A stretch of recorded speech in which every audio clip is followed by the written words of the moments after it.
Will you surrender or will you contract? Taken from Compulsory Dancing by Darfri John, also known as Adidar Samraj. A quote first from The Eating Gorilla Comes in Peace. You must choose God. That is the principle. You must enter into absorbed communion and happiness in God, the living reality. If you will do that, then you will quite naturally bring order to your inclinations, because you already feel good. And the happier you become, the less you are involved in trying to make yourself feel good. God becomes sufficient. It is only when God becomes sufficient and absolutely real, and your absorption becomes perfect and ecstatic, that you are lifted out of this absurd and insane situation in which we live.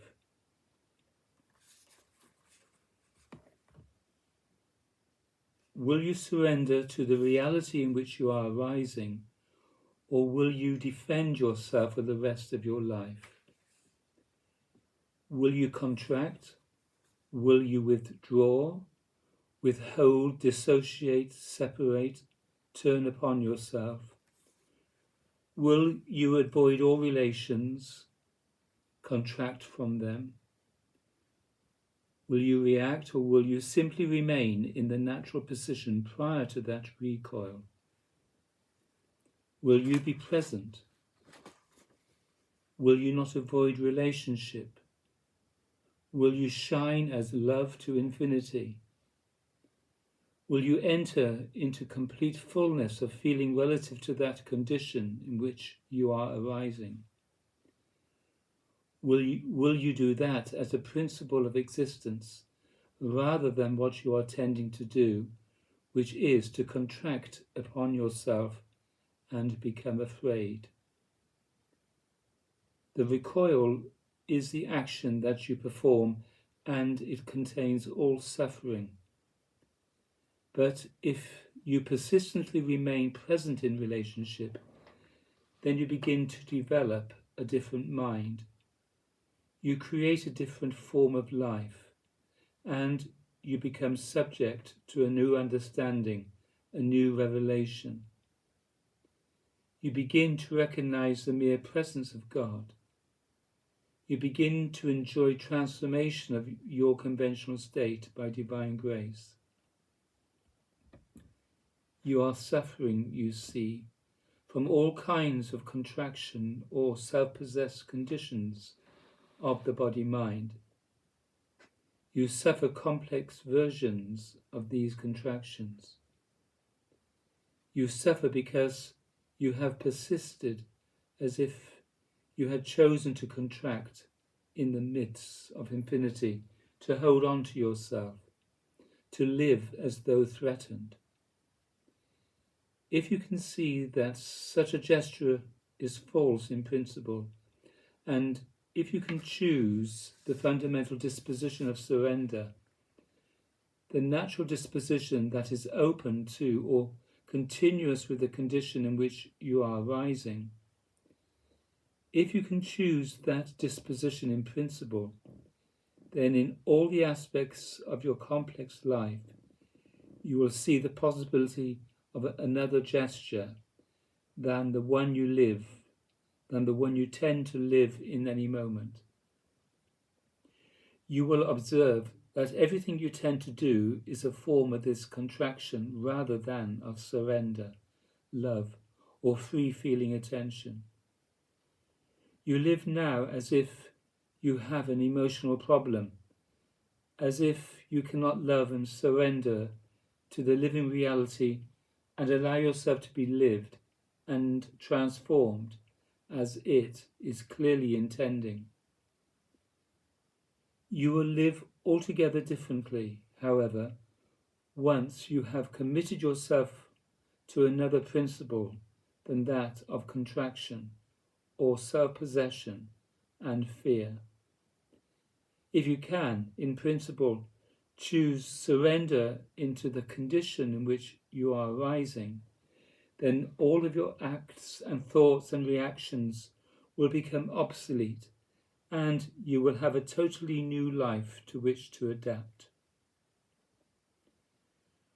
When we recently began an emotional consideration between spouses, we presumed that you each had already heard the teaching of truth, that you were a devotee, fundamentally responsible for yourself in your daily life, and thus capable of considering the form of relationship that is bodily, the most intimate, the marriage relationship.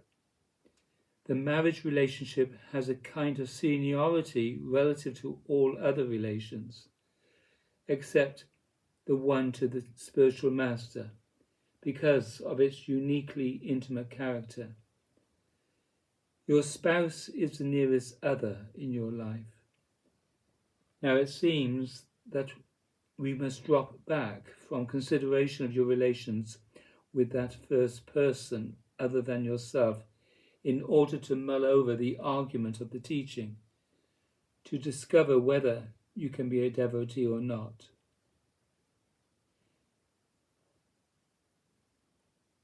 Devotee, yes. Darfi John. Therefore, you still feel unconverted. Devotee. I think basically that is true, but it is also true that there is no doubt about my emotional involvement in this practice. Darfi John. Well, what is lacking? Why do you not love God? Why do you still worry about trying to enjoy life? You must make your way of life that of the devotee, wherein you are fundamentally involved in ecstatic communion with God as a moment-to-moment condition of existence. This communion makes all of your associations something other than they appear in themselves. You need not live in the world concerned about worldly things.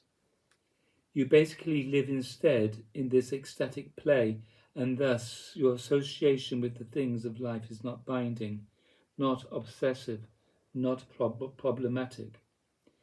You do not require worldly association in itself to provide you with the fulfillment that only ecstatic union with God provides.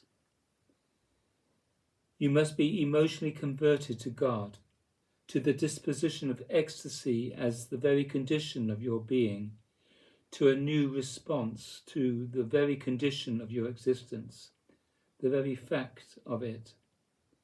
Now you are reflecting the psychology of somebody who feels betrayed by his very existence, rather than someone who has simply given up, surrendered emotionally and altogether to God. You are worried about everything.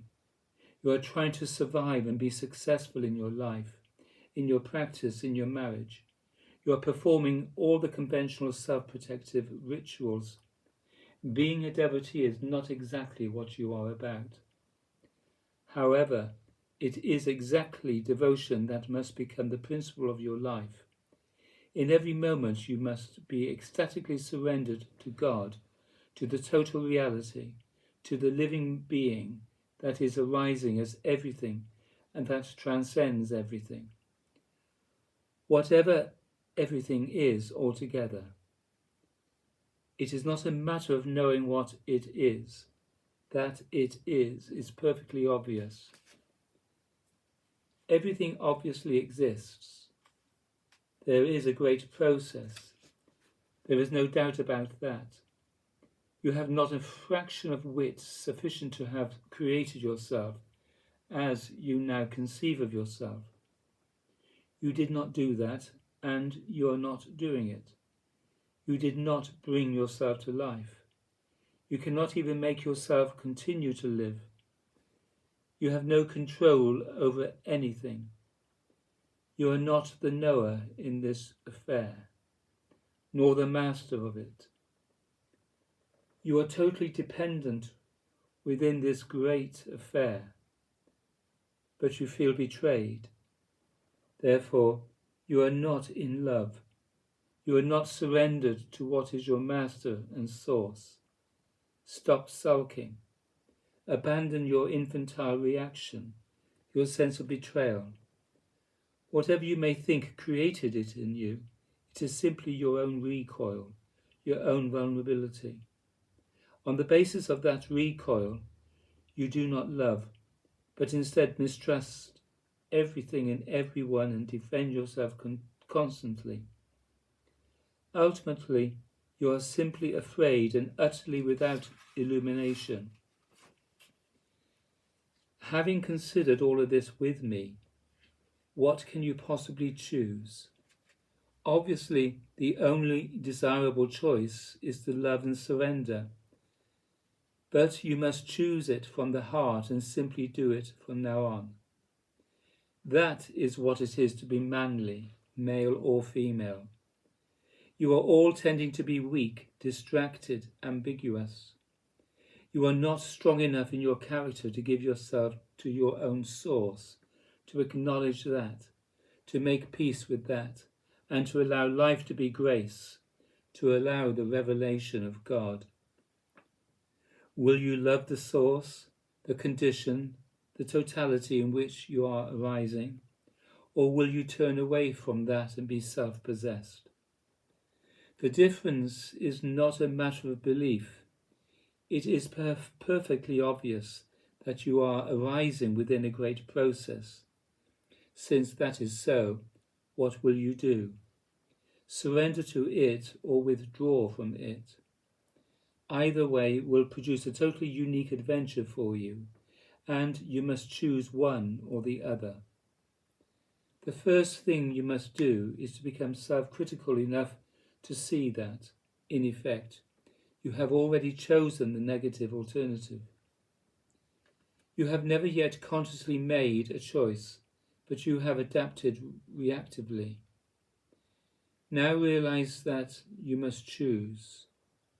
You must now live consciously, one way or the other. What will you choose to do?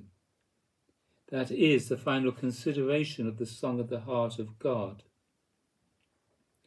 That summary of the way that I teach, that Gita is the revelation of God, but the response to the question, what will you do, is completely up to you. You can realize either destiny. The options have been made perfectly clear to you.